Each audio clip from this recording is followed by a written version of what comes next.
Здравейте! Днес ще ви открием нещо много интересно за Apple. Позиционирането на продукти е често срещано във филми и телевизионни предавания, като компаниите плащат, за да бъде марката им изложена на видно място или неусетно спомената от герой. Но Apple използва различен подход. Вместо да плащат пари на студио, те предоставят продукти безплатно като реквизит.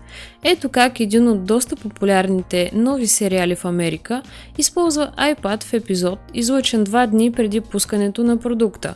Но тези безплатни продукти идват с условия, които са написани в правен документ, озаглавен "Указания за използване на търговски марки и авторски права на Apple".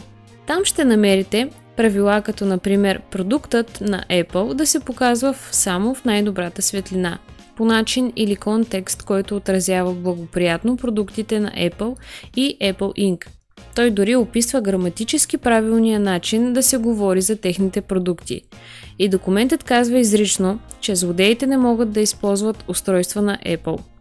Режисьорът Райан Джонсън даде да се разбере, като каза, че позволява да се използват iPhone в филми с условия, че лошите не могат да имат iPhone пред камерата.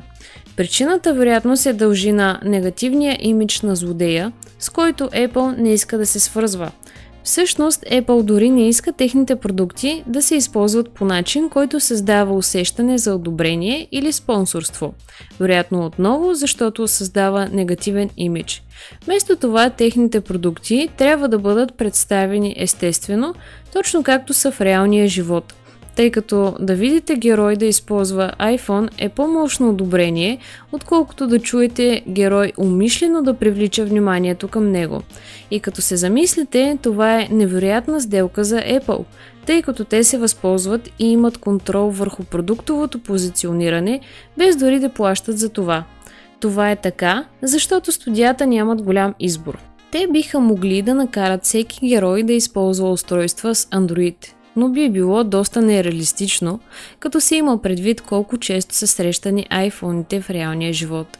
Така че студията са принудени да играят по правилата на Apple, ако искат достъп до техните продукти.